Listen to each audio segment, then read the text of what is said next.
This has gotten me yelled at more than anything I've said ever on the internet by a lot.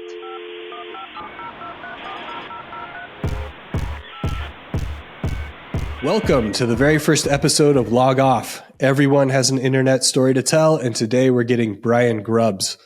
Brian is the editor at large for UPROXX. He's a very funny writer. He's an accomplished TV critic and columnist. He's a dear friend, and he's the perfect first guest to have on this podcast for two reasons. Number one, his online journey is unique, complete with a hilarious pseudonym and very personal unmasking story, which we'll get to. And number two, he and I definitely never would have met if not for the internet. He was on the team at UPROXX when they acquired one of my companies 10 years ago. At that point, Brian was a bit of an internet enigma. The only thing I knew about him was he was extremely funny online. The more we worked together, the more I got to know the real Brian, and our friendship has grown over the years to include visits to his beloved Philadelphia, trips to New York City for comedy shows, and more than one birthday surprise. So, Brian, let's start this podcast the way we always do, or always intend to, since this is the first episode, at the beginning. What is your earliest internet memory? I thought about this a little bit. I actually have two. One is like the real answer, and one is the funnier answer. So I'm going to give you both. The real answer, you and I are both old enough that we remember like unplugging the family phone line, like the one that people use to get phone calls about uh, family members getting emergency trips to the hospital. So we can go online and like spend 45 minutes opening up ESPN's website to see how many points Allen Iverson scored.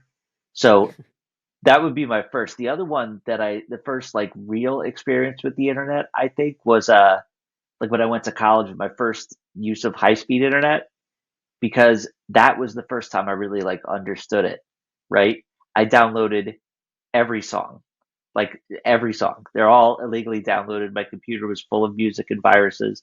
It was fantastic. But what I did, I got a one of those. I went to a store and I got one of those like 100 blank CD towers, and I kind of went around to all my idiot friends and was like, "Listen, for $5, I will put any 15 songs that you want on the CD." And it very quickly I turned a stack of 100 blank CDs into $500, which is like $500 is a lot of money, but when you're 19 years old, $500 is so much money. It's fantastic. Yeah, we're definitely dating ourselves, but I went through the same process, and every dorm had that guy, the I guy was who would just like burn you stuff. I was that guy. Um, and then we all realized we could just do it ourselves. Yeah, the business very quickly cratered. But while it was, dude, I all the beer and onion rings I could handle, which is all any 19-year-old could ever. So I want today, really, but it's especially all I want at age 19. Was that at Temple? Yeah, Nice. I at Temple University in the freshman dorms.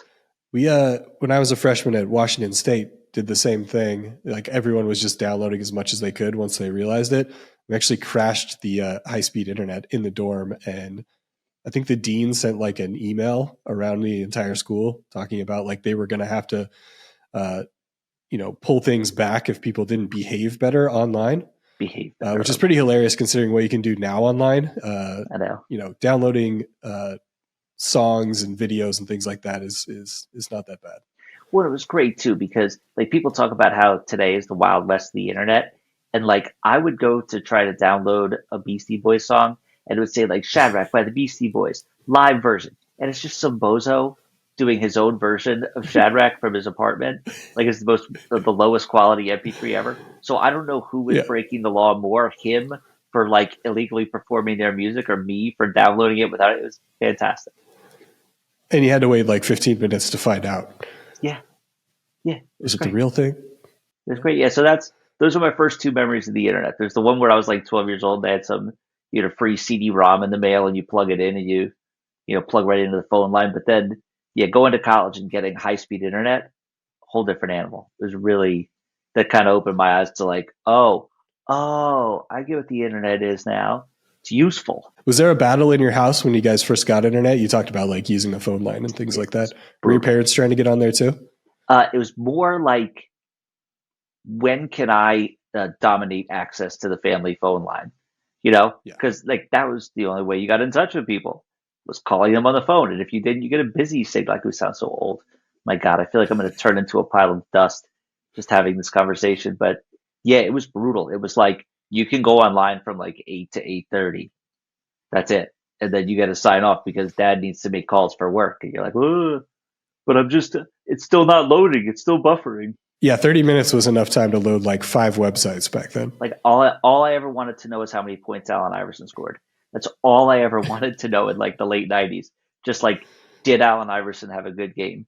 And it was the better part of my evening was spent trying to figure that out.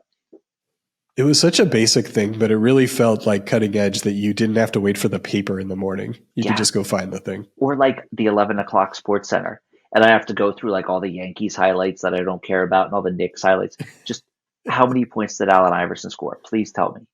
It's all I want to know. So I want to get into your professional journey because you've carved out an incredible niche solely through the internet. But it's impossible to tell that story without first diving into what we've kind of been referring to in our text chain as "quote unquote" the wheelchair stuff. The wheelchair stuff. Yeah. So yeah. So again, that's obviously your story to tell. I will cede the floor to you. Yeah, it's sure. I'm sure people can see like I'm a little fidgety when I'm on camera. So we'll go. Let's back up like 2005. So 2005, I'm at school at Temple. I am not yet injured. I'm walking around. I'm doing my thing. I fell. I got really drunk at a party and I fell out of my lofted bed and I broke the C4 vertebrae in my neck. And then I went to the hospital. And the long story short, I am mostly paralyzed from the neck down. I can use my right arm high, which is I was left-handed before, so that was fun. But I didn't realize that. yeah, it's a good time. You think like again, learning to type and do everything again, but also with my wrong hand. It's great. But so I did like physical rehab after that, and then I went back to school, got my degree from Temple, and I actually went to Temple Law School, which is a whole stupid thing we could talk about later if you want. But that was actually, believe it or not, the period when my weird internet professional journey started because like I'm sitting in the dorms and I'm going out and I'm doing stuff and I still have a personal life or anything, but I'm spending a lot of time clicking around the internet. And that's where I started getting introduced to like blogs and, some of the ones that you were associated with. So that's kind of the way my journey started to get where I'm at now, started in a lot of ways because I fell out of a loft and broke the bone in my neck. So I think that's kind of the intro that we need to get started where we're going. If you want to jump in at any point and questions or comments, please fire away. But yeah, I'd like to go back to the part about you glossed over the fact that you finished law school through all of this. Yeah. So I went back to school and I got my degree in 2008 and I got a degree in communications. But when I got my degree, I actually got done like much faster than I expected. So I kind of applied to law school on a whim, just like, I don't know what I'm doing. And I got in. So I was like, that's kind of cool. So I went and I did it. But, so I did the 3 years of law school. I graduated. I did the internship. I passed the bar exam. These are all things that happened that don't feel real. But what was really dumb, like two things happened too, is like I started realizing I didn't exactly love the idea of being a lawyer. And as I kept come to find out since, a lot of people who are in the type of jobs that we are in were once lawyers and are like, this sucks. I won't do this anymore. But the other thing that's actually kind of weird is, so I got done with law school in 2011, and the way the benefits programs were set up, if I would have taken a job as a lawyer at the time in Pennsylvania where I live, I would have had to pay for all of my home care out of pocket, which would have like negated the whole point of making a lawyer salary. So that's where I started I had already started like working a little bit with UPROXX, was then Warm and Glow and all that. And so they were able to kind of say, how much money can you make without it triggering this thing? So that's kind of why I started doing that part time, was just making money and doing whatever. And so once those programs eventually opened up again, then I was able to go full time at UPROXX. And once that happened, that kind of put the nail on the coffin of the law degree. Amazing. Do you still have it presented in your house though? I'm sure it's on the wall. No, it's not on the wall. I have like pictures of Philadelphia and like basketball players on the wall, and I have my law degree stuffed in a corner. I actually just pulled it out because one of my nurses was over, and she's newer, and I was just talking to her. I was like, "Oh yeah, when I was in law school." She's like, "You went to law?" Like she was gonna fall over. So I pulled out there's like a quarter inch of dust piled up on it. That's great. I tell people all the time if they want to cross my name out and write theirs in, they can have it. It's just for show at this point. So you talked about how you ended up writing at UPROXX. Like, what was that transition like? I think you found your way in through the comments, right? Yeah, yeah. It was when our buddy Matt Ufford was Yeah. writing with leather and warm and glow. I don't even remember how I stumbled across these sites in the first place. Probably through Deadspin. Sounds Probably right. that's what I would do. So I got bored and I Yep. started commenting there, and I was writing my own little like blog spot thing just for fun, just to like you get that little like creativity thing and you want to shoot something out, and so I was sending those to Ufford, and he was like, "This is pretty good," and one day Ufford like needed to go to the doctor or something, or some very basic thing where he just needed an afternoon off. So he emailed. This is, by the way, he still doesn't know my real name when this is going on. He just knows me through my commenter thing. So he emails me and he's like, "Do you think you can cover like three little blogs in the afternoon when I go to the doctor?" And I was like, "Yeah." I think I blew off a class. I think like a law school class. I was like, "I can't make it. There's something going on." So I could write like little jerk blogs about TV guys. But yeah, that was probably what, like 2010, 2009. That's so funny because that's how Ufford got his start too. He was in the Deadspin comments, just lighting it up. Yeah. And I noticed he was obviously like the funniest person in there. So I reached out to him, and that's how we conceived of With Leather. It was pulling him and saying, "Hey, why don't you have your own site?" And so it's almost like he kind of like paid that forward and kept it going. And contrary to popular belief, I guess the internet comments can be good. Now, this is where we bring up the fact that you just casually mentioned, like, "Oh yeah, I found Ufford." So let's talk a little bit about how Ryan got going here, because for as long as I've known, like at first you were like this mysterious figure where Matt would be like, "I got to talk to Ryan," and I'd be like, "Who's Ryan?" So how did you get started with all that? So I started in, let's see, started college in 2001. I dropped out by early 2003 because I had kind of figured out the internet publishing thing. And also, I didn't want to go to class. Similar to you, like as soon as I realized, oh, you can put stuff on the internet and maybe make a little bit of money off of it, or maybe I just want to do that instead of going to class, I pretty much like stopped going to class. So I started a few sites, including What Would Tyler Durden Do, which was at the time like one of the bigger celebrity blogs of its era, like Yeah, back when Snark kind of reigned supreme. yeah, I read it. And yeah, and based off the success of that, I decided to try to put together a network. So found Matt in the Deadspin comments for With Leather. He was actually rooming with Vince Mancini at the time, and Vince was writing for another site. I wanted to poach him and start a movie site. So we started Film Drunk. So that was the third site in that network. And I guess since it seems like statute of limitations has probably ended on this kind of stuff, Vince was not allowed to get out of his contract for the site he was writing for at the time, but we wanted to start the site right away. So he started writing under the pseudonym Lance Martini instead of Vince Mancini. So we got those going. And then I think it was like 2008 ish. Jarrett Meyer reached out about, he was really getting UPROXX started. And I think he just really needed, content creators, and he needed a stepping stone. He wasn't just going to start this site from scratch. So he acquired, first of all, Kissing Susie Colbert, which was probably the funniest NFL blog that has ever existed. So good. Yeah, Drew wrote for that. PFT commenter, that's where he got his start. Lots of people who are making a very good living online right now. We're writing that site for free before UPROXX snatched it up. And they let me do a guest article once or time on that site, and I remember thinking like, this is a big deal.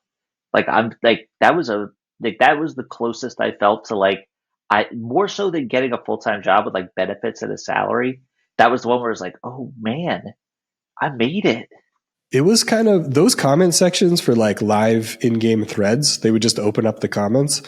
that was like a pre-Twitter. I mean, Twitter probably was around at that point, but like people would just sit in there and comment play after play, like commentary, and talk to each other about what was happening in NFL games. It was incredible. It really was. So, Jarrett grabbed up KSK, paired it with Film Drunk and with Leather. Then I kind of went into like a wilderness period where I was kind of not involved with those sites because they didn't really need me. I mean, Matt is a brilliant writer. Vince is a brilliant writer. They just kind of folded that into, the UPROXX domain names, let them live there. I had a couple of kids. I started a viral video site called Clip Nation that I think it was only around for like 2 or 3 months. And then I had another conversation with Jarrett about potentially acquiring that, but it turned into more of like an acqui-hire situation. It was, he wanted me to come work there at UPROXX. So he ended up buying that site too, kind of shelved it. I think it ended up being like the UPROXX/videos domain. They just kind of forwarded it there. And so I came on as, I think the title was creative director, but it was more like audience development, social media, making sure we're growing things, doing a lot of blogging, like in the mornings, like, whatever was the hot story that morning, doing a quick write up, competing with you and Josh Kerp with like the stories that would get the most clicks. It just kind of took off from there. Well, here's the funny thing about this too, is like, we're talking about this. So you started these sites, right? You started these a long time ago, and then like you found Ufford, and then like Ufford found me. And since then, like I've met your family. Like we've gone to like dinners together, and like you came to my birthday party, despite the fact that, this long convoluted thing. And now it's, like I said, I've met your wife. Your wife is funnier than both of us, which is really frustrating because she's the one who's not like making money on the internet with a sense of humor. So this is really it. I was thinking about it like earlier today before we started doing this, and just wrapping it through in my head the past 10, 12 years. You started a website on a lark, because you were kind of getting bored at college, and now 1,000 years later, here we are. And like I could literally text your wife to say hello if I wanted. Maybe I will. Nothing's stopping me. I can't believe you turned episode 1 around and had me tell my story. This one's supposed to be about you, buddy. Well, I got to keep everybody on their toes. That's great. No, it's true though. I mean, we kind of started this podcast like conceiving it as maybe like some mental health aspects to it, talking about the negative side of the internet and how people deal with it. And I mean, it's called Log Off for a reason. Right. We were going to try to get some coping strategies from people and things like that. And it's kind of weird how, we've done a couple test shows and I kind of see the guests we're booking and we're kind of evolving it into like, tell us your story. And we're ending up with a lot of the internet changed my life. Like without the internet, I don't know where I would be. Like that's kind of where things are going. And I guess you're in my relationship is a really good example of that. Yeah. And I'm perfectly happy to talk about the other side of it, because the other side of it is true too. Like on the whole, the internet has been very beneficial to me. Like on the whole, I don't know what I'd be doing without it, because work from home is awesome for me, given like the disability and like working with my aides and my nurse. Like first of all, my aides and nurses, they don't fully understand like what I do for work. So they'll help me get ready in the morning, and like when I'm doing my morning writing or my morning whatever until about noon, there's usually an aide or a nurse in the house with me.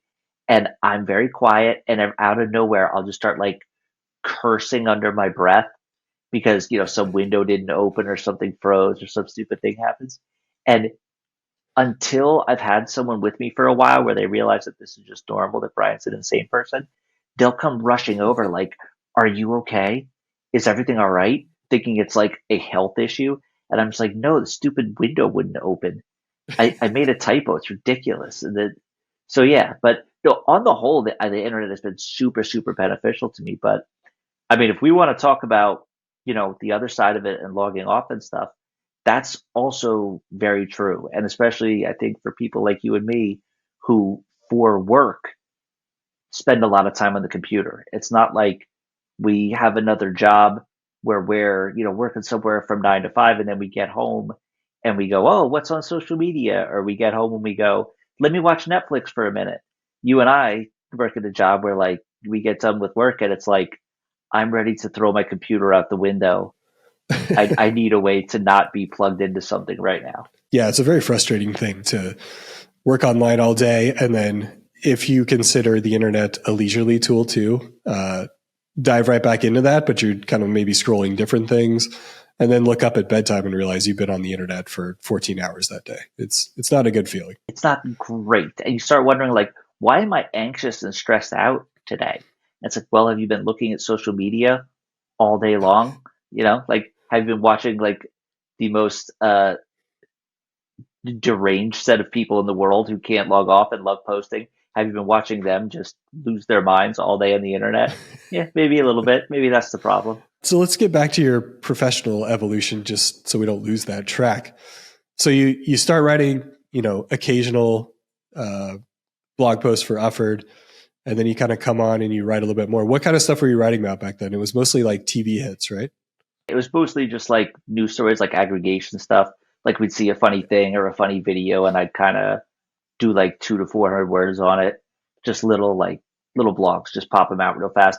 And every now and again, Ufford and Vince too, God love him, would let me just go on some crazy like 2,000 word rant about some movie I saw when I was a kid. Or I think one of my first like big, big-ish posts was like I did a post about the movie Three Ninjas and about the basketball scene in that movie where like 12-year-old children are doing free throw line dunks, and just kind of stuff that I've talked about with my friends all the time about how stupid, and the stuff that would annoy my friends when we're watching the movie because they're like, Brian, I just want to watch the movie. And I'm on some like 10-minute rant about like, how did he jump from the free throw line? That doesn't make sense. He's 12.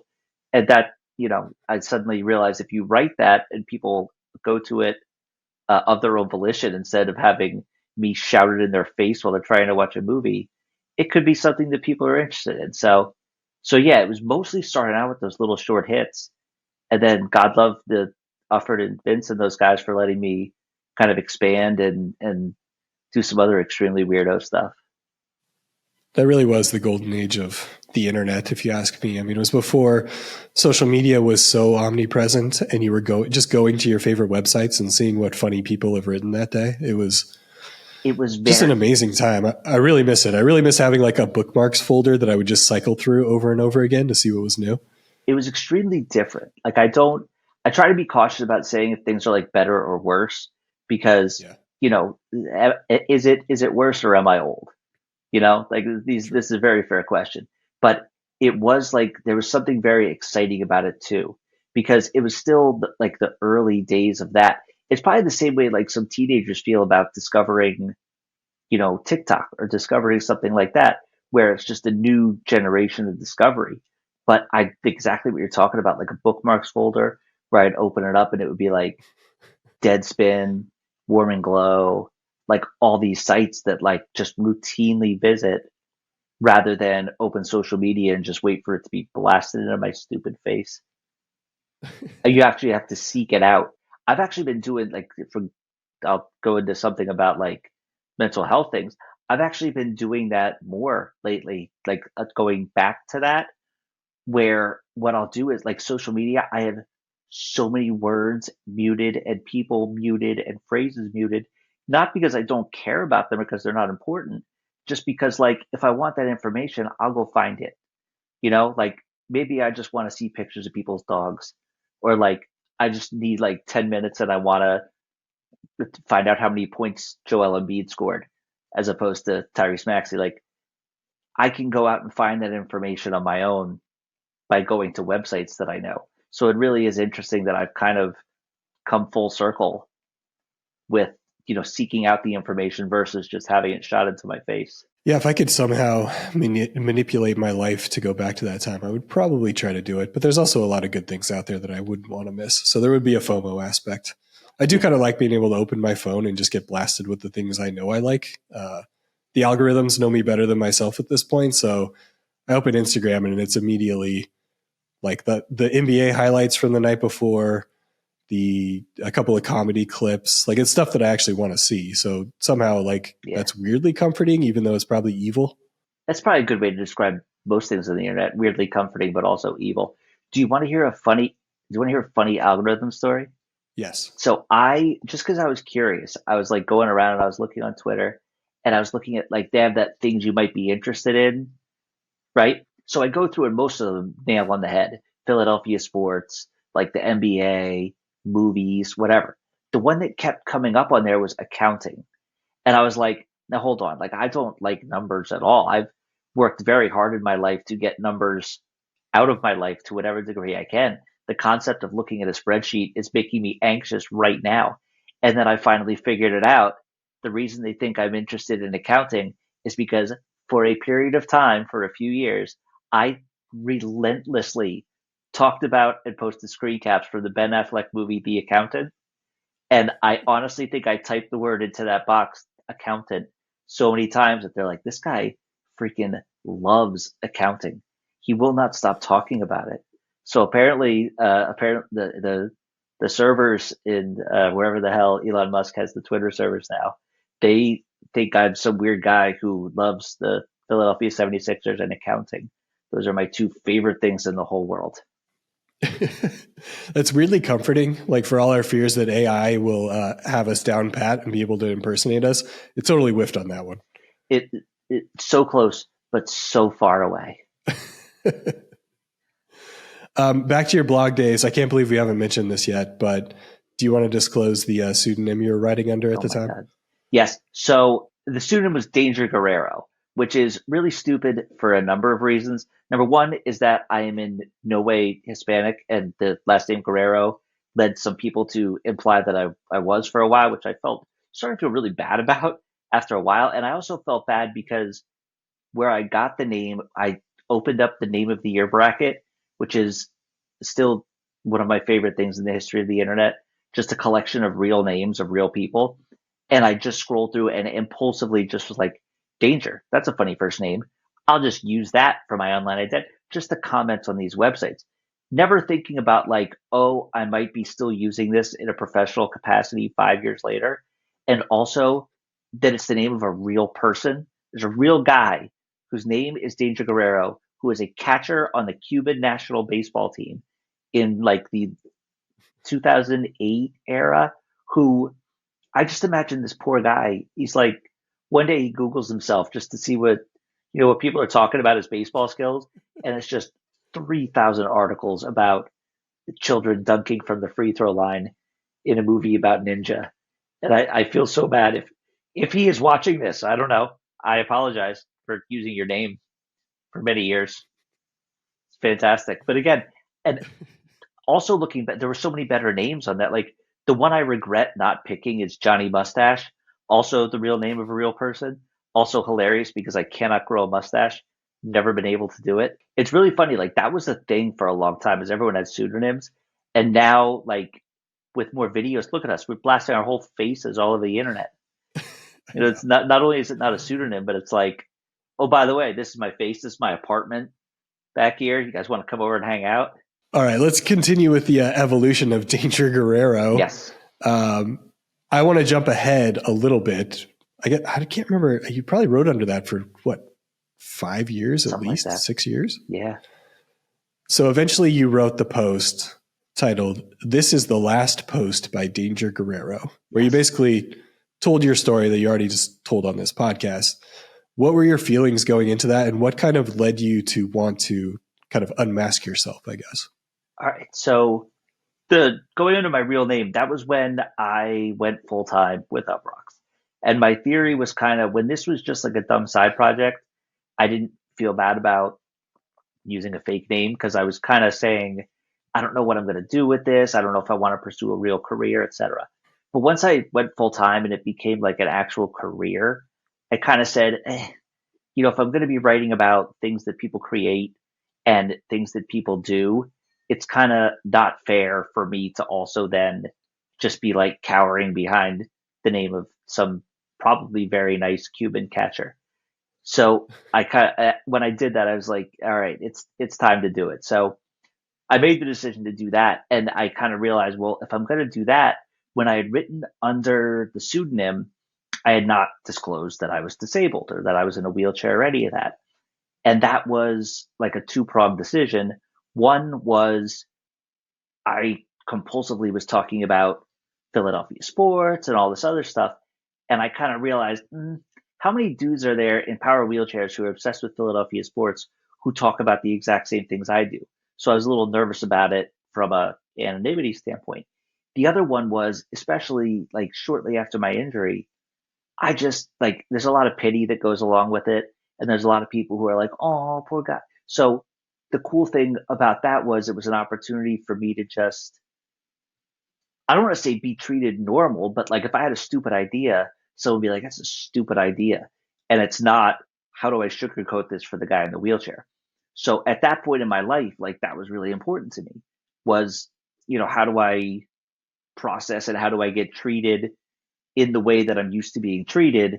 Now I kind of am able, I've learned how to deal with it, and I've picked up little tricks and trade like to work around it and come to deal with it. But so I realized I'd be letting go of that too. I realized it was going to change my relationship to the people who were reading the things I was writing in a way, for good and for bad, like anything. Like I realized they were going to read it and know more about me. And I really don't like that. The pity is not even the right word, but that, oh, look at him go. Oh, the guy in the wheelchair did it. That makes me want to puke. And so that's where I was kind of nervous about doing it. So I sent that in. I had like three different people read it, more than three, probably five or six. And I so, definitely read it. Yeah. yeah, I sent it to you. I sent it to Brett.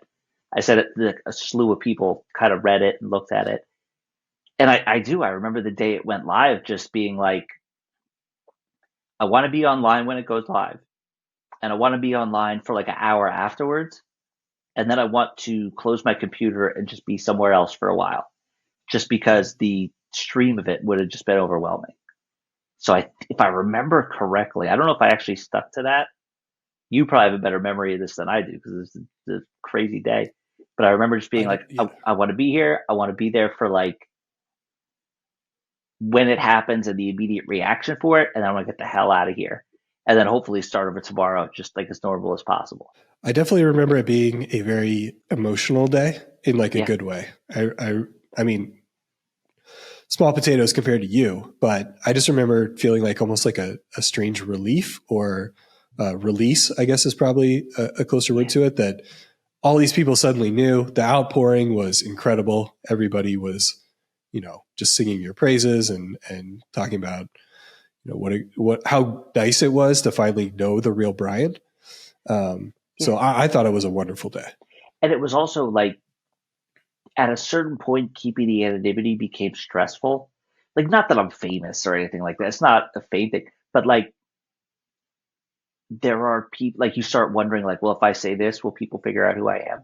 If I said, what if, well, I said this in public, what if this person, and it just gets to be stressful.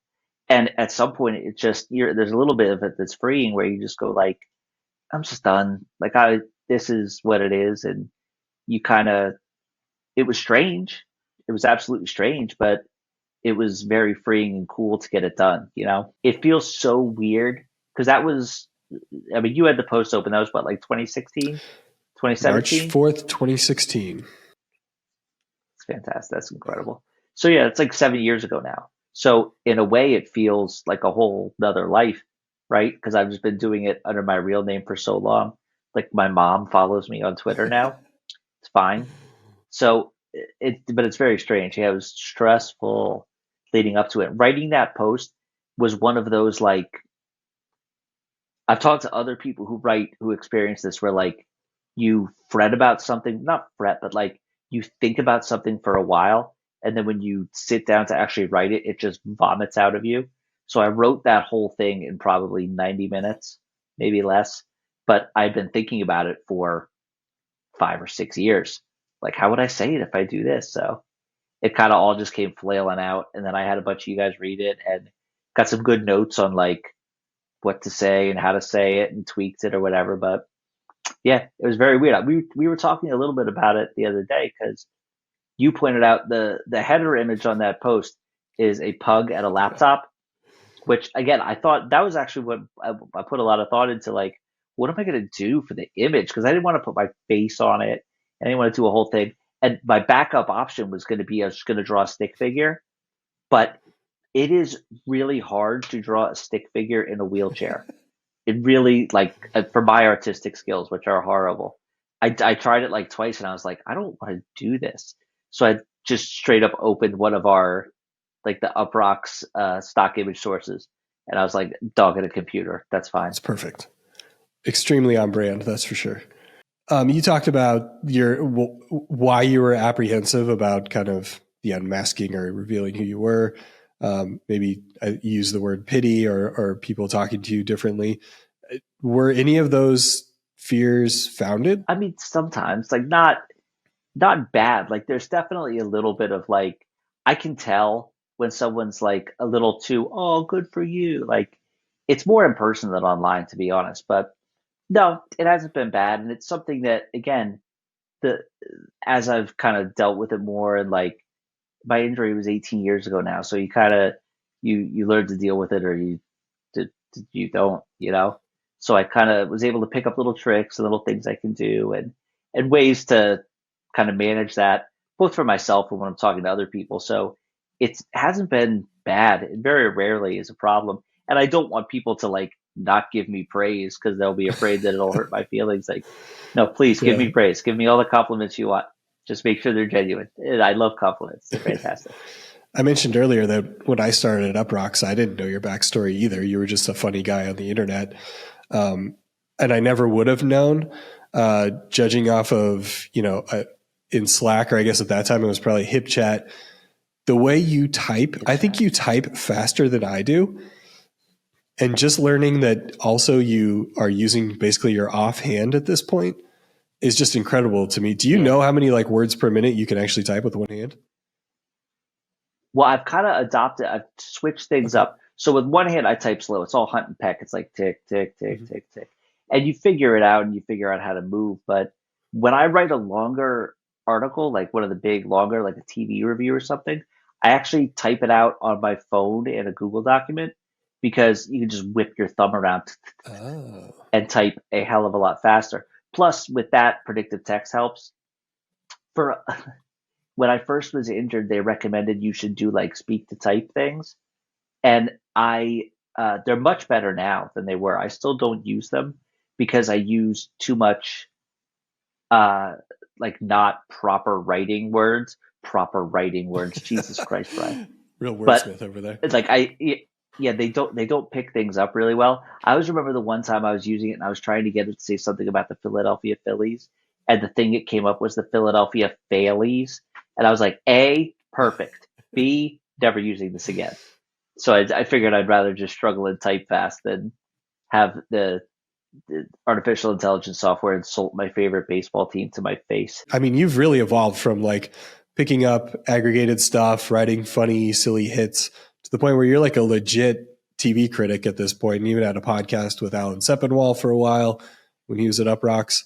Talk us through that evolution. Was that, I mean, coming out as Brian Grubb, did that help that case a little bit? I mean, if you're going to get screeners, they're probably not sending them to Danger Guerrero, but maybe Brian Grubb has a Yeah. better shot at something like that. That had something to do with it. The growth of the website had something to do with it, where we were getting into more like more like, I don't want to say respectable, but yeah, like legitimate coverage of things that were happening in the entertainment industry. And the Allen thing was weird too, because I've been reading Sepinwall forever. Like when he was back at his blog, and then like it got picked up by HitFix, and then that got picked up by UPROXX. So the idea that we did a podcast together, and like I'll receive texts from Alan at like 10:30 at night about something the New York Knicks did, and he's furious, and it's just very normal to me now. So again, this is one of those like journey things where you go, this was a dude who was like one of my inspirations to get into trying to do television criticism. I think one of the first things I did was like, I've been reading Alan Sepinwall. It's really cool. I want to try it out. And now again, like I'll just get some maniac text from him at all hours of the night. He's one of the most productive human beings I've ever met. He like writes books and articles and everything, and also watches as much sports as I do. And I love the man to death. Legitimately one of the nicest people I've ever met, both through the internet and in real life, but infuriatingly productive. Like, just knock The it guy off. is an absolute machine. I remember back during the Breaking Bad days when I assume he did not have screeners. He was writing his recaps within like 15 minutes of like the episode ending. He had like a full fledged recap with thoughts and all kinds of stuff. It was incredible. He is a brilliant man and a very nice man. Mm-hmm. And for the status that he has achieved, he does not have to be as nice as he is. And it's something that I've tried to like carry over myself when I'm working with people who are freelancers or like even people who are just emailing to say hi. I try to think like people were really nice to me a lot coming through this stuff. And it doesn't cost you much to be like a little nice to somebody or to like not be a jerk to somebody or not pop off and be like, I don't have time for this, or like just like blow people off. So yeah, it's very so I know that I've kind of got to a certain stature in things that I've done. Again, not famous, I'm not doing whatever, but like a lot of that is because a lot of people were very nice to me when they didn't have to be. And I try to carry that forward myself. Be like the true sign of like if you're like doing all right, you're nice when you don't have to be. And that's something that I try to has been paid to me very much, and I try to pay forward to whatever degree I can. It's a great way to live. So take me through a day in the life of Brian Grubb as the editor at large of UPROXX. You're still writing TV recaps and reviews. You have a weekly column called The Rundown, which is very funny. It's basically just thoughts off the top of your head. Very Dave Barry, actually. I don't know if anyone's ever made that comparison. Dave Barry, I have like 3 Dave Barry books sitting on my shelf somewhere. So perfect. That's something that was very funny to me. So you've got all that going on. You're also editing, content from other people too. So when you wake up in the morning, what is in front of you? What do you have to do in the course of a day? Okay, so I have, like I said, I have nurses and aides that come in. They usually get in at 7:30, 8 o'clock, and they're getting me ready and getting me set up and getting me up in the wheelchair and everything. I usually hit the chair. It's fantastic again at about 9 ish. Again, like I'm an adult, I have a job, but like I don't do anything till 9. It's great. That's working from home has spoiled me tremendously. But usually what I'll do is I'll get up and I'll sign into the UPROXX Slack channel. The morning period of the day from about 9 to 12, 9 to 1 is kind of like Brian time where I poke around and that's when I get most of my writing done. That's when I look for, things that might be interesting or if I need to watch a screener or if I need to, watch something to get caught up on it. That's kind of my window to do that. Usually in the afternoons is when I am doing more editing stuff, assigning stories out to some of our full-time people, some of our freelance people, and I'm kind of doing like some administrative stuff with the other editorial people on the team. And so I've kind of split my day into 2 parts. So the first part is kind of freewheeling, creative playtime, my own little sandbox, and then the afternoon is I'm more locked in with looking at the entertainment world, finding stories, assigning it to people, trying to find things that will work for the individual writer. You say like, well, I think this thing would work really good with this person. So you try to figure out like, let me figure out a way that I can get them to write about this and them to write about this. And then I'll basically do that from 1:30 to 5:30. So it splits up my day pretty evenly, which is helpful because if I had to do either one of those things all day, I think I would go crazy. You and I used to split up some of these. Yeah, it used to be. Once it upon was a fun time. at first when you're an adrenaline junkie, but I think you and I probably were doing too much at one time. Let's go into some posts you've written over the years that I really want to discuss. Not just because they are interesting, but the internet feedback is also interesting. I'm going to pull one up. I guess we'll do it on the screen for people who are watching, but I can also kind of summarize it a little bit. Actually, I'll make you summarize it. I don't want any ownership over what's in this article. I think I know which one you're all right. September 29th, 2014. The 12 months of the year ranked from best to worst. I don't know if I can even get into how atrocious this is. Do you want to talk about probably the biggest sin in this article and how the internet reacted to it? Yes. So I also wrote a follow-up to it. I am not a fan of the month of October. I don't like it. It's not fun for me. And so where do you remember where did I rank it in the 12 months? I don't have that post You're right in at front of me. 10th. It's probably Yeah, 10th. Yeah, February was last because February sucks. No one likes sure. February. It's terrible. It's cold. So I will make so part of this was like a little purposefully hot takey, tongue in cheek. Yeah.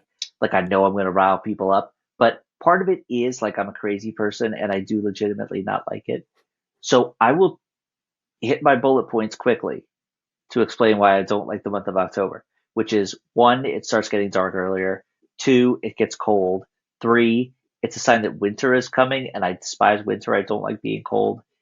I love living in Pennsylvania most of the time, but like snow, even before I was in a wheelchair, like I didn't like snow. Now it's a huge pain in the ass to get around in a wheelchair with the snow on the ground. So October just is a sign of all these things coming, and I don't like it. The only positive thing I will give for October is that sometimes the Philadelphia Phillies are doing very good, and that means that I get to watch them in the playoffs. This is the only thing I will give October uh, in the positive. Again, most of it tongue in cheek, most of it silly, but like also kind of true. All right. This has gotten me yelled at more than anything I've said ever on the internet by a lot. Your time. Like I want to get into one line though okay, that I right. think I don't know. I think is very well written and hilarious, which is your rebuttal to people who like the leaves changing and how pretty that is. You said, Yeah. those leaves you are oohing and ahhing over are dying, period. I guess that makes sense. It's true. Yeah.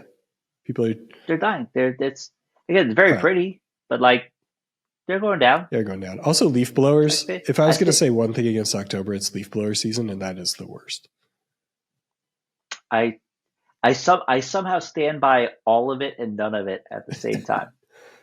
I'll go through your top 5 too, so people don't think you're absolutely crazy. May, June, September, April, July. Yeah.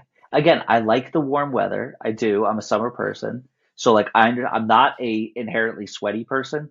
So people who are like very sweaty are miserable in like May, June and stuff. I love it. July fireworks. Fireworks fantastic. Fantastic. Fantastic. I'm at heart an 11-year-old boy and I like things that go boom. So that does it for me. But May is my favorite. May is the best month because it's starting to get warmer. You can grill things outside. The sun stays out a little longer. May's the best month. I stand by that. That one I'll go to bat Do you for. remember any specific feedback for this piece? Not specific. I just remember I did a follow-up article that just said something like October is not great or October is not a good month, like a whole article about it. And I repost it almost every year at the beginning of October, just on social media, and I just cackle like a supervillain at all the people being like, "You're wrong," or like, "I usually agree with you, but this is crazy," or like, "I used to like," and it again, I know what I'm doing. Like, there's a little part of it that is like the Joker, like purposefully liking to watch the world burn. I don't have that impulse with most things. I promise I'm a nice man, but that is one where like October 1st, that's for me. That's a little moment for Yeah, I was going Brian. to say this is some internet psycho who really wants to rile people up. This is almost the exact article he would write. So Yeah, kudos to that. yeah, and I believe it. No, I lean into it a little harder for fun, I but don't know yeah, which is worse. October, get it out of I don't here. know which is worse. If you'd written it just for the reaction or the fact that you actually believe it. Yeah, and you've known this about this. What did you say, 2014? I ranked the Yeah. months. And like we've been friends almost 10 years since then. So the fact that our friendship has transcended that is pretty special. It's a pretty big Yeah, I deal. just sit outside on my deck in October and curse Brian and say, I can't believe that fucker doesn't like this. All right, let's get to another post that I want to revisit, which is possibly my favorite day on the entire internet ever. I will read the headline and then I will read the parenthetical that was added afterwards. The headline was, George R.R. Martin strikes a devastating blow in his Twitter feud with North Korea, which sounds pretty crazy. That's a pretty crazy story. And the parenthetical is update : whoops. So why don't you explain what happened with this one? Yeah. So if I remember correctly, that post, it was like right before Christmas. I don't know if you have it. It's like the 23rd Yep. or the 22nd or the 24th, December 23rd, right before 2014. Christmas. And we are in like horrific doldrums of nothing going on. and I am covering and I'm trying to find anything to write about. And so I see what I think is a tweet from George R. R. Martin, like going after North Korea. And I was like, that's enough for a post. I'm fired it off. So I This posted, is and peak Game of Thrones, also, yes, which is worth yeah. mentioning. And those things clicked like crazy. So I was like, this is good enough. Fine. Came to find out, I don't remember which order I found out, but first I found out that the Twitter account for George R. R. Martin, I believe, was fake. And I was like, Do you want me to shit, read the first update you added to the site? please do. Update. Turns out this was a George R. R. Martin parody account. Everything is terrible. Correct. And now read the second update, please, because I know where this is going. Update number 2. The DPRK account is a parody too. What a tremendously bad post this was. Christmas is ruined. Mm-hmm. Yep. So and again, this is why I try to be patient with people when they make mistakes online, and I laugh about like corrections because it's the worst post you could possibly do. I did a post where both of the Twitter accounts were fake, and I got fooled by it, and I wrote a whole post about it. And I think you got to own that. Like, what can you do? I'm not going to delete the post. You know what I mean? Like, it's funnier just to lean into it and be like, look, it's terrible. The other day, a little while ago, there's a correction in the New York Times. I don't know if you saw this, where they were talking about DiCaprio in the movies in Killers of the Flower Moon. And what the correction was like, an earlier version of this post incorrectly named the name of the character he played in The Aviator. The character was Howard Hughes, not as we originally wrote Hugh Hefner. And I read that and I was like, this is fantastic because like if the New York Times can make that like they can make that mistake, like it can happen to anybody. It doesn't happen as bad as getting two Twitter accounts wrong 2 days before Christmas. But yes, that was. I just remember like someone pointed out to me that one of them was fake, and I was like, ah, crap. And then someone pointed out to me that the other was fake too, and I was like, oh, this is now funny. Like this has gone from embarrassing to really, really funny. So again, what are you gonna do? You lean into that because otherwise, you crawl into a shell and die. All right. I don't want that to be the bow on your professional evolution part of this conversation, but before we get into more internet-y things, dealing with the internet, things like that. What's next for Brian? Is there anything on the horizon that people should be looking out for? Stuff you're kind of working on that you're excited about? There are a couple things in the lab. There's not anything I want to talk about yet, but I know I was talking to you about this recently when you were telling me that you were getting ready to do a podcast. Like every now and again, you go through a period of like Yeah. it's created like mad scientists in the workshop where something's got to happen, something's got to do whatever. And I've got a couple things going. I don't know if anything's actually like what's going to happen or if it's just, I'm not leaving my job. I like my job. I like all the people I work with. But there, you get to a period where like something's got to happen. And for a little while, I thought that thing was I wanted to write a book, and not like a book about me, like a mystery about a dude in a wheelchair who gets involved in something. Just because I don't always love the way like stories about people with disability are told. And I was like, well, I can do this. I can speak to this. And I started writing it. And like, I don't know if your books are really long. Like they are so long. And like I wrote like a few chapters of one. This is never going to happen. So you don't have to worry. Brian will never write a book because these are like a blog post, like 2,000 words. That's about as good as I'm going to get. That's where the cap is. But yeah, I think it's good too, and I think you know this too because you're starting a podcast yourself. It's good every now and again to pull back and be like, "What am I doing? Am I too comfortable? Yeah. Could I be doing something different? Like what are some other avenues I can explore?" Because again, I don't want to be the guy who's like still yelling about the way things that after we just talked for an hour about the way things used to be. But I don't want to be that guy. I want to keep evolving and like try to stay with it and, you know, be doing interesting, cool things rather than sitting there lamenting how all the things I used to like are bad now. Yeah, I don't know if this is the correct cadence or not. I guess it kind of ties in with New Year's resolutions, but I try to do that once a year where I just, you feel like you've had your head down and you're just working on stuff and your daily grind is the same. Kind of pop your head out, look around at what other people are doing, what kind of new technologies have emerged, things like that, and try to figure out a new like big project. And a lot of times it doesn't come to fruition, but just like opening yourself up to having that spark is a really good feeling, just to kind of know that you're trying to pursue something. I've been wanting to start a podcast for probably 10 years. And I just, this year finally was like, if I'm not going to do it now, I'm never going to do it. So that was kind of the impetus for getting this bad boy started. It's true, because it's very easy to just fall into your routine where you'd be like, I wake up and I log on and I do this, and then I log off and then I watch a basketball game and then I go to bed. And it's so easy to do that every day. And I really think that, and for some people, that's great. Some people, the routine is comforting, the routine is good. And there's absolutely nothing wrong with that. Everyone's just most people are just doing the best they can every day. And that's great. But I know that if I don't like try to think of new things to do, I will start going crazy, and I will start driving the people around me crazy. And that's usually a pretty good sign that I need to take stock of things. When other people are like, okay, Brian, are you doing this again? But like, that's my sign that like, oh, maybe I've got some energy that I need to focus somewhere else instead of driving the people in my life crazy by running my mouth about whatever I'm talking about at the moment. I love how the question was, tell me something exciting you're going to do, and you told me something exciting you're not going to do. Professional speaker and creative mind right now. All right, we're going to start a new feature. It's a new podcast, so I guess it's not new. Let's see how it goes here. You're a good guinea pig, Brian. Tab check.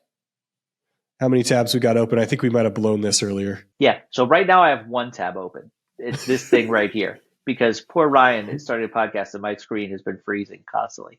On a typical day, like when I'm at work, like really, really working, when I'm in editing mode, where I'm finding people's stories and assigning them, we could be into the 20s or 30s of open tabs, which is not healthy in any way. It's chaos. But even just regular day, like regular internet monitoring, we're at like 6 or 7, where I'll have like a Twitter open, and I'll have, like the UPROXX homepage open, and I'll have our back end site open to check, like the metrics and all the other stuff going on. And so I very rarely, like right now, I'm looking at my one open tab, and it's like making me anxious. Like there are things that are happening that I'm not aware of. It's really great. It's super healthy. But yeah, usually like if I'm in an editing shift and I'm in the middle of assigning stories, 15, 20, 25 tabs open. It's chaos. Nice. Is it all stuff that you're like intending to work on or are working on, or is it things you want to read later, or a mismatch of those things? It is adorable that you've known me as long as you have, and you think that there's any sort of organization happening here. It is just chaos. It is like I want to read this later, or like a tab I've left open for like 12 hours and just forgot to close. It's just madness. The fact that anything gets done is incredible to me. It's my system is I have no system, and I like to pretend it works for me, and then like I'll pitch an article and forget to write it for 2 weeks. So yeah, it works to the degree it doesn't, and then it stops. All right. Next up, metric check. Let's talk about, I don't know, your biggest, most famous internet moment, what it was like, and like what kind of numbers it put up. Do you happen to know?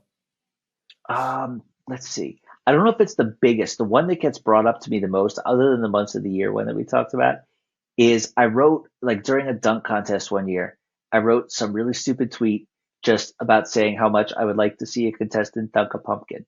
And I wrote it in character as Kenny Smith. And it just said, he dunked the pumpkin. It's over. It's over. And every year at the dunk contest, someone will send this back to me.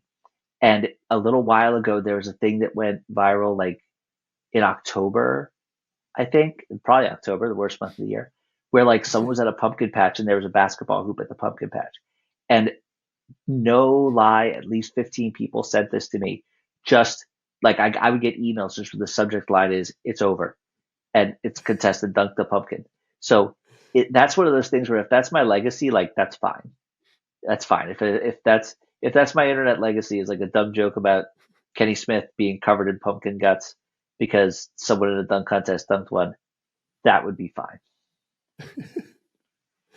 All right. What are the algorithms feeding you right now? When you open apps, what's right at the top? Well, this kind of circles back to the thing we talked about earlier, where the most of what the algorithms are feeding me right now are Philadelphia sports stuff because, when we're recording this, like we have Eagles going on, we have Sixers going on. The Phillies recently made like a big run through the playoffs, and I'm just frantically checking these things. So a lot of it is they're feeding me that. The other one that we talked about at the beginning of the podcast, I'm also getting a fair amount of accounting related information, which I'm sure when we get into tax season will make all of my feeds chaotic, like various phrases and numbers that I don't understand being said to me about how to file my taxes. Amazing. So none of that's really that surprising. What is a corner of the internet that people might be surprised you're obsessed with? Are there any communities you're kind of dipping into? It's not so much communities. You know this about me because we've been out to dinner together. But a thing that I do that I didn't realize was weird, restaurant menus. I Oh will yeah. look at a restaurant menu. Like if I find out I'm going out to dinner on a Saturday, I will start looking at the menu the day we decide where we're going, and then I will look at it every day, and I will be like, what about this? What if I get this as an appetizer and I get it? And then I will get to the restaurant, and they will hand me the menu, and then I will look at it as though I've never seen it before. I'll be like, oh, interesting. I probably have it memorized. And this applies to restaurants I'm going to. This works with restaurants I might be going to. This applies to restaurants in cities I've never been to and will never go to and have no plans to visit. Someone will tell me like, "Oh, I went to eat at this restaurant," and I'll be like, "Click, click, click, click, click."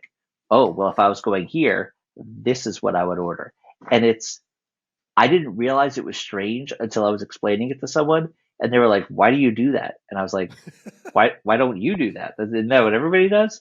You look at restaurant menus all day long." Is that information that just pops in and pops out of your brain, or have you accumulated like a bucket list of places you want to go eventually? No, it pops in and pops out.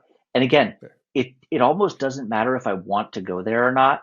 Like again, if you right now would be like, me and my wife are going to dinner at this restaurant near our house, so and so. I promise you, I would be looking up the menu for that restaurant, like in the middle of our text chain. I'd be like, let me see what they have. And I'm not even like I'm not a huge, big, heavy guy. Like I'm not like a maniacal eater, but it's just like it's what I do. It's like, oh, that's interesting. Oh, they have nachos.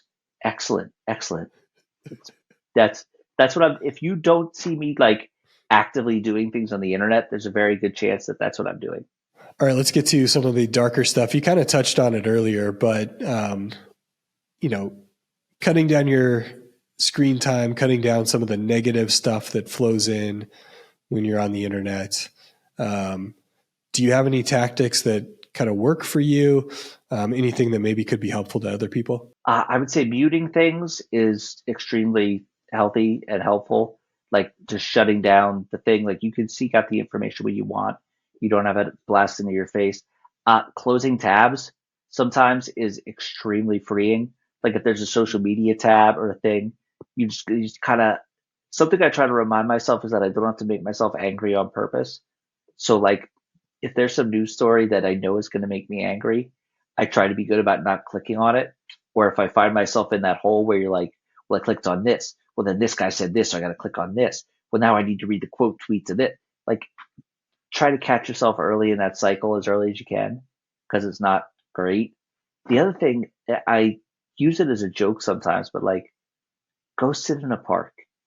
You know what I mean? Just like take your phone with you in case there's an emergency, but like grab a book, go sit in a park, go give some food to a duck. Like there's a whole world out there that it's easy to forget exists when you're used to staring at your computer. That is what is helpful to me.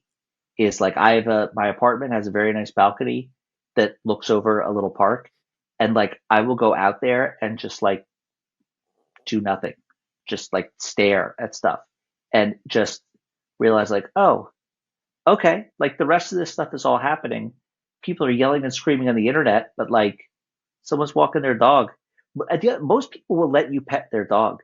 Like That's true. if you don't have a dog, like if you're seeing someone like, can I pet your dog? They'll just say yes, and you can just spend 30 seconds petting a dog. It's wonderful. It's not even creepy. You can't do that with a child. You can't be like, "Can I pet your child?" They'll be like, "No, no, you absolutely cannot. I'm calling the police." But if they have a dog and you're like, hey, can I pet your dog for like 30 seconds? They'll be like, what? They'll tell you everything about their dog, and it'll be the best 5 minutes of your day. Just got a terrible visual of you pulling up in your van asking someone if you could touch their child. No, that would not work Man, out very well. That would not no, I work don't out think very so. well. What is the last thing that made you truly laugh online? This is going to date the conversation a little bit. You know what? No, I won't date the conversation because I'll tell you the truth. I was bored the other night and I was clicking around and I ended up watching like 10 minutes of news bloopers on YouTube. And I, It's the best. you spend too much time online, you spend too much time doing anything. You could fall into the trap of where you go, like, you see something funny and you go, that's funny, instead of actually laughing. I was like laying in bed looking at my phone, just watching news bloopers on YouTube for like 10 minutes and cracking up, like really legitimately belly laughing at just local news like mishaps and bloopers.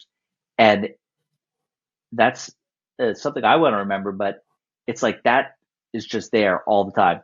Anytime you want, you can go to YouTube and type in news bloopers, and you can watch like 20 minutes of the stupidest, like these poor people. Like I'm sure they're horrified by these moments that are on the internet, but like you can just watch an anchor flub something, or you can watch like someone try to talk while some man walks behind them and dances, and it's just there. You can find it anytime you want. It's wonderful. There's some beautiful compilations out there where you don't even have to like go look for each individual one. Just let No, it roll. It's so good. those people who make those compilations, they're probably not, they should be millionaires. All of them. Yeah. They should have millions of dollars for providing this Millionaires, they should service to the be world. knighted, Presidential Medal of Freedom, something. We got to give them something. When I'm in charge, Yeah. don't worry about it. There we go. It's step one. Step two, the economy. Step one, people who made the news bloopers get crowns made of gold and diamonds. Perfect. Boomeranging back to the more psychotic part of the internet, what is the wildest / most scarring moment you've ever seen on the internet? Okay. So I cannot think of like the most scarring thing off the top of my head, maybe because I've blacked it out. But it's kind of like a dark humor thing. It's very funny to me. I would file this under wildest. So my name is Brian Grubb. It's not the most common name in the world. There is another man named Brian Grubb, and this man is a professional X Games athlete and wake skater. I did not know what wake skating is. I'm still not exactly sure what it is, but this guy is like the most handsome, blonde, like uh, X Games, like incredible. And so when you Google my name, or at least when I do, if I would Google myself, they give you the little images that pop up there, like the little first examples of the Google image. So there's like three images of this man, like this like blonde god, like wake skating and like flying around in the ocean. And there's one of me in a wheelchair. And there's a part of me that always wonders, like, if someone opens this up and they go, did that man have a horrible wake skating accident? Is that what happened? Is that why he's like that? So that's always my wildest thing, is thinking about like someone legitimately Googling like this world famous X Games athlete, and then they see like A, picture me in a wheelchair, and then B, all the idiot stuff I've written online. It's kind of like the reverse of the Danger Guerrero situation that we talked about at the beginning, where like it's my name too. I didn't steal it from him, but like Yeah. that's that's the one that cracks me up the most to think about. It's like this poor guy. He's like a world famous athlete, and it's like he probably Googles himself, and it's like, why is this idiot talking about the months of the year? I just want people to see how I did in this event, whatever wake skating is. He seems to love it. God love him. I love it. That's a beautiful thing. All right. So you've made quite a niche for yourself on the internet, an entire living for yourself on the internet. Where do you think you would be without the internet? It would be great. I mean, again, the disability thing plays into this. The ability to work from home, the ability to like build this cool community of people I know. You and I would not be friends. Most of the people I talk with on a daily basis, I would not have met without the internet.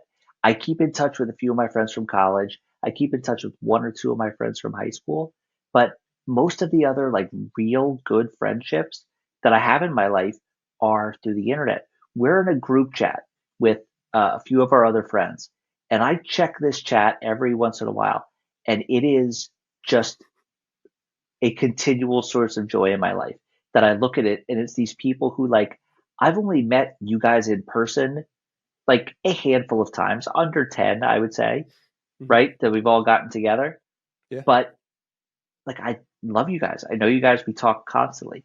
So that's a big part of it is it's a fun way to meet people and to find people with your similar interests. And there was a time where like your best friend was just like the dude who lived down the street.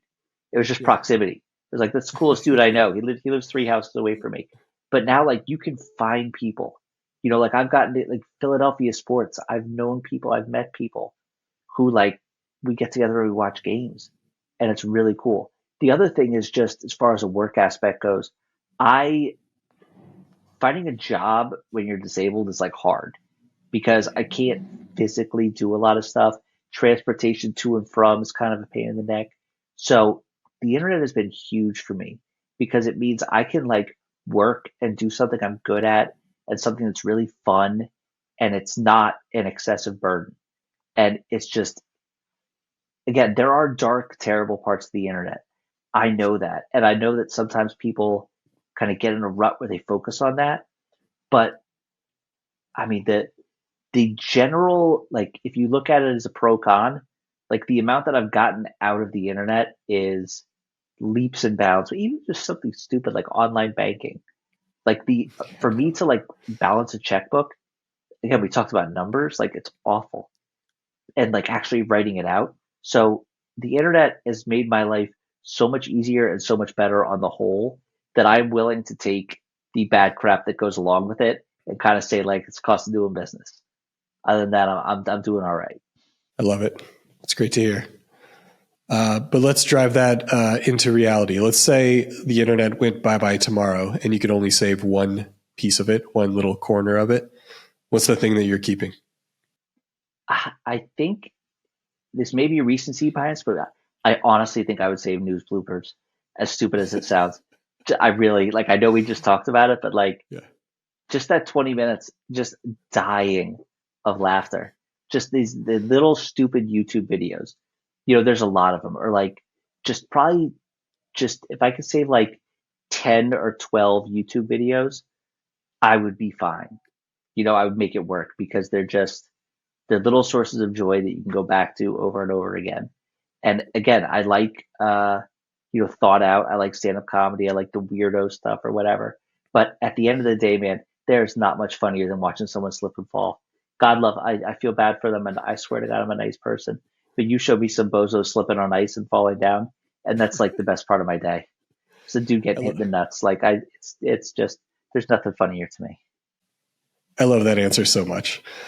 Thank you, Brian. Thank you for being the first guest. Thank you for being you. Thank you for the conversation. Thanks for getting this podcast off to an amazing start. And thanks to everyone who's tuning in. This is Ryan Perry saying log off, sign out, close the window, smash that power button. The internet will be there when you get back.